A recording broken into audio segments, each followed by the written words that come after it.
The morning sun painted Haven Ridge in shades of gold and amber, its rays dancing across the terraced farms that cascaded down the mountainside like giant steps. Sarah Chun stood on her porch, coffee mug warm in her hands, watching. The automated harvesters moved through the wheat fields with mechanical precision. 347 souls called this remote colony home, tucked away on the frontier world of Kepler 442b, far from Earth's bustling megacities and the politics of the core worlds. She had no idea that in exactly 17 minutes, their peaceful existence would end forever. The first sign of trouble came as a shadow across the sun. Sarah squinted upward, expecting to see one of their weather drones, or perhaps a cargo shuttle arriving early from the monthly supply run. Instead, a massive vessel hung in the sky like a steel mountain turned upside down, its hull bristling, with weapons arrays that caught the morning light in 1,000 deadly glints. The colony's emergency sirens erupted simultaneously, their wailing cry echoing off the canyon walls. Sarah dropped her mug, the ceramic shattering on the wooden boards as she ran for the communications center. Mayor David Okonkwo was already there, his dark face grim as he stared at the holographic display showing the alien vessel in orbit. "They're broadcasting on all frequencies," David said, his Nigerian accent thickening with stress. "Universal translators working overtime, but the message is clear enough." The transmission flickered to life above the console. A creature appeared, standing nearly 3 meters tall, with crystalline skin that shifted colors like oil on water. 4 arms ended in delicate manipulators, and where its face should be, a cluster of sensory organs pulsed with bioluminescent patterns. When it spoke, the translator rendered its words in flat, emotionless English. "Humans of settlement designated Haven Ridge. This is Supreme Commander Vex Carr of the Krellian Empire. Your world has been claimed for resource extraction. You have 1 solar rotation to evacuate. Compliance will result in safe passage to the nearest human system. Resistance will result in complete sterilization of your settlement. You have been warned." The transmission ended abruptly, leaving only static and the sound of rapid breathing from the dozen colonists who had crowded into the small room. Sarah looked at David, seeing her own thoughts reflected in his eyes. They both knew what the others were slowly realizing. There was nowhere to evacuate to. Haven Ridge had 3 small atmospheric shuttles, none capable of interstellar flight. The next supply ship wasn't due for 3 weeks. "We need to contact Earth," someone said. From the back of the room, "Quantum relay's been down for maintenance all week," replied Marcus Wong, their chief engineer. "Even if it was working, Earth's 18 light-years away. Help would take months, assuming they'd even send it for a frontier colony." David stood slowly, his farmer's hands gripping the edge of the console. "Then we have a choice to make. We can sit here and wait to die, or we can make these bastards work for it." The debate that followed was heated but brief. Haven Ridge might have been a farming colony, but every human settlement on the frontier knew the basics of defense. They had hunting rifles for the local predators, mining explosives for excavation, and most importantly, they had human stubbornness dot as the sun reached its zenith, marking 12 hours since the ultimatum. The colonists had made their preparations. Children and elderly were moved to the old mine shafts that ran deep beneath the mountain. Every weapon was distributed, every explosive charge placed at strategic points. They knew they couldn't win, but they could make their defiance cost something. Sarah stood with 30 others in the town square, watching the timer count down on her wrist display. 5 minutes. 4, 3, 2, 1. The sky turned white. Columns of superheated plasma descended from orbit like the fingers of an angry god, each impact vaporizing everything within a 100-meter radius. The air itself screamed as it was torn apart at the molecular level. Buildings that had stood for 20 years disappeared in milliseconds, reduced to component atoms. The beautiful terraced farms became glass, as soil fused into obsidian mirrors that reflected the hell raining from above. Sarah was running before conscious thought engaged, her body responding to millions of years of evolutionary programming. That screamed one word: survive. She dove into a drainage culvert just as the world exploded behind her, the shock wave slamming her against the concrete hard enough to crack ribs. Her ears rang with a sound like the universe tearing in half. When the bombardment finally stopped, Haven Ridge was gone. In its place lay a moonscape of craters and glass, still glowing cherry red from the heat. Of the 347 souls who had called this place home, only 43 remained, huddled in the mine shafts that had somehow survived.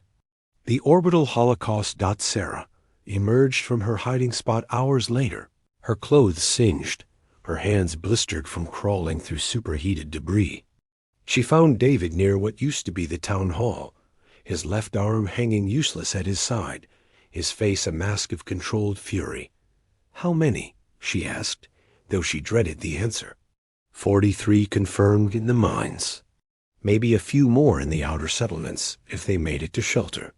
His voice was hollow, empty of everything but determination. "Marcus is alive. He says he found something." They picked their way through the devastation, the ground still warm beneath their feet, until they reached the remnants of the communications center. Marcus Wong knelt beside a piece of wreckage that didn't match the destroyed human technology around it. It was smooth, organic-looking, with circuits that seemed to flow like liquid beneath a transparent shell. "Krellian," Marcus said, looking up with eyes that blazed with possibility. "Part of a targeting array, probably blown off their ship by feedback from their own weapons. It's damaged, but Sarah... This technology is decades ahead of ours.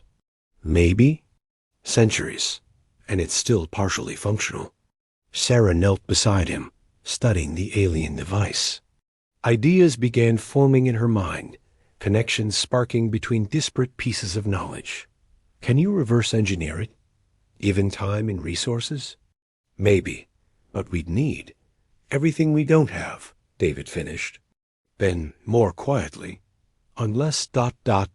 They all knew what he was thinking. The outer settlements, the ones beyond the bombardment zone, might still have equipment. More importantly, if they could get word out, if they could share what they learned. "The Krellians made a mistake," Sarah said, her voice hard as the glass surrounding them. "They should have made sure we were all dead." Over the following weeks, working in conditions that would have broken most spirits, the survivors of Haven Ridge performed a miracle of human engineering. Using salvaged equipment and their own ingenuity, they began to decode the secrets of Krellian technology. What they discovered changed everything. The Krellians' entire military doctrine relied on overwhelming force and the assumption that lesser species would simply crumble before their might. Their technology, while advanced, had a critical flaw. It was standardized across their entire empire. The same codes, the same frequencies, the same vulnerabilities, replicated in every ship, every weapon, every system. Marcus worked 18-hour days, his fingers flying over improvised keyboards, writing code that shouldn't have been possible with their limited resources. Sarah coordinated with the other survivors, organizing supply runs to the outer settlements, establishing communication with other human colonies through hidden relays the Krellians hadn't detected. David, despite his injured arm, became their tactical mind, studying every piece of Krellian technology they recovered, looking for weaknesses, patterns, opportunities. What he found made him smile for the first time since the bombardment. "They're arrogant," he announced to the gathered survivors one evening, 6 weeks after Haven Ridge had burned. "They have been the dominant force in this sector for so long. They've forgotten what it means to face a determined enemy. Their capital city, their seat of government, it's protected by the same shield technology as their ships. The same technology we now understand. The implications hung in the air like a charged field. If they could exploit the vulnerability they'd discovered, if they could coordinate with other human settlements, if they could strike at the heart of the Krellian Empire. They burned our home, Sarah said, looking at each survivor in turn. They killed our friends, our families. They thought they were stepping on insects. She held up a datapad, showing the schematics Marcus had decoded. Let's show them what humans do when you back us into a corner. The reckoning 9 months after Haven Ridge turned to glass. A small cargo vessel approached the Krellian capital world of Vex Theta Prime. To any scanner, it appeared to be a standard automated freight hauler, one of thousands that supplied the massive city world with resources from across the Empire. Its transponder broadcast the proper codes. Its cargo manifest showed nothing more dangerous than processed minerals and food supplies. Hidden within its modified cargo bay, 18 humans waited in silence. Sarah-chan checked her equipment for the dozenth time, her fingers moving over the hybrid human Krellian device strapped to her wrist. Around her, the other survivors of Haven Ridge did the same. They had trained for this moment for months, memorizing every corridor, every security checkpoint, every weakness in the Krellian capital's defenses. 2 minutes to docking, Marcus whispered through their shared comm network. He was piloting. Remotely from a hidden base 3 systems away, his fingers dancing over controls that merged human intuition with Krellian technology. David Okonkwo, his left arm now enhanced with salvaged Krellian biomechanics, moved to the front of the group. Remember, we're not here for revenge. We're here for justice. And to make sure this never happens to another human colony again. The ship shuddered slightly as it entered the capital's atmospheric shield, passing through the energy barrier like it wasn't there. The modifications they'd made, based on the recovered Krellian technology, had worked perfectly. The shield that had protected Vex Theta Prime for 1,000 years couldn't recognize the threat sliding through its defenses. The cargo vessel settled into its assigned docking bay with mechanical precision. Automated systems began their work, preparing to unload cargo that would never reach its destination. Instead, 18 humans emerged from hidden compartments, their movements swift and purposeful. They wore maintenance uniforms, scavenged and modified from a derelict Krellian station. The fabric adjusted to accommodate human physiology. The Krellian capital was a wonder of alien architecture, with spiraling towers that seemed to defy gravity, and transit tubes that moved beings at incredible speeds.